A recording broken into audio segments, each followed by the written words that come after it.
How did Zeb grade out? Well, he played pretty well. Wish we would have finished the game differently. That was probably where he needed to be at his best, and he wasn't. And, kind of a bad taste in your mouth after you do a lot of things well. But he gave himself a good foundation to build off of, going forward. I know the playbook doesn't change with Zeb, but is there stuff you can add that, kind of specializes what Zeb can do?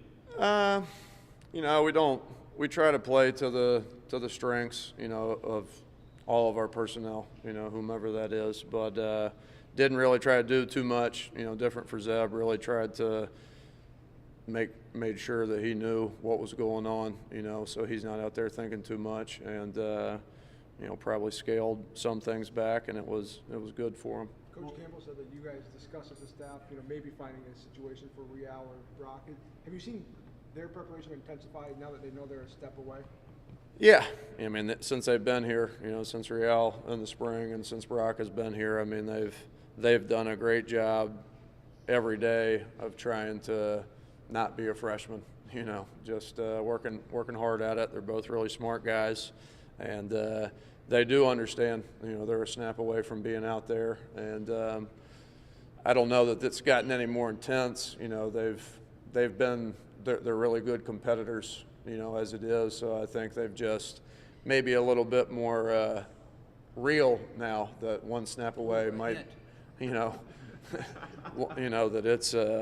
it's a little closer, than maybe it was a month ago. But they're doing a nice job trying to get ready. What was your impression of Colin Nolan in his first start and the communication he has with Zeb out there in the rhythm? Well, I mean, when you look at an offense that has a chance to move the football and have some success, I mean, it starts up the middle, and Colin, he did an outstanding job, first game in there. Not the easiest, situation to have that first experience. He did a great job, and he took care of the ball, on the snaps. And for the most part, we had really good protection all day long, so we were really happy with that. What did you see in the Akron defense? I mean, they were down 21 at 3 at half, and their defense gets them 3 touchdowns. Obviously, that's probably the key this week. Sure, they were a good defense last year and a good team, and a lot of those guys are back, and they're more experienced, and they're playing really hard.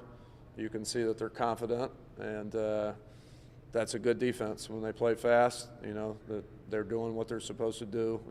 They're sound in their assignments, and they're making plays. Anytime you get 3 turnovers in a half of football and they all go for touchdowns, that's going to give you a lot of confidence, playing on that side of the ball. So, it's a challenge. David's not got going yet, probably like we fans would expect a 1,100-yard rusher. Right. What's that a product of?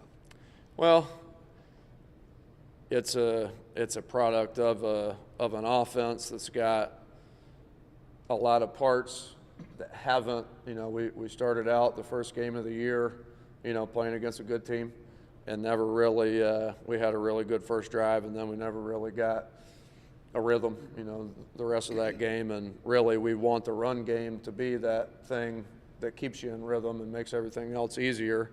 And it didn't happen. Didn't happen that night, and I felt like we were getting to the point on Saturday where we were starting to feel good about, being able to get a steady dose, of the run game. And I think, just the flow of the game, there were some things where that team puts you in a situation where sometimes you might have to throw the ball a little bit more than you want to just to try to keep up at times. And I think that's really, we got some guys that are playing together for the first time. You're talking about a center and a quarterback with 2 game experiences between them. And I thought they did a nice job, and I thought we were close to, there's 3 or 4 runs in there that are an arm tackle away instead of being 7 yards that can go 30 yards. So, we just got to keep working at it, and it's a work in progress. Everything on the offense is at this point. And he's right there.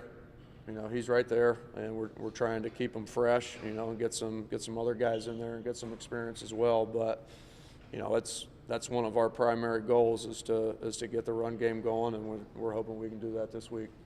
What kind of improvements do you want to see out of Zeb Nolan in his second straight start? To build off of what he did well and to improve what he didn't do well. And there's a couple times where any quarterback's going to make a bad decision here or there, but it's decision making. He's got to make good decisions.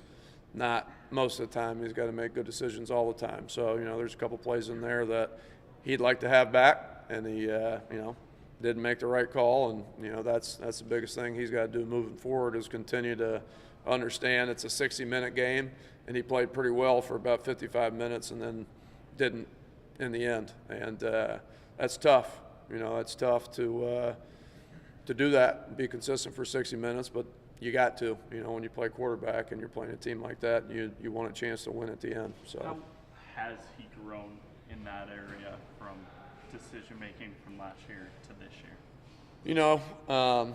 He's grown in a lot of ways. He's a better player when he does things that he should do, and that's kind of any quarterback. But he's really good when he makes good decisions. You can see he can step in and throw some really good balls. He did that on Saturday. Not coaching him last year, it's hard to say where he might be a little bit different, but he's more experienced. He's older. I think he's a little bit more mature, and he understands. I think he's starting to understand the value of ball security and what that means. As a quarterback, if you can take care of the football for 60 minutes, that's a formula to give your football team a chance to win. So that's where we're trying to continue the development right there.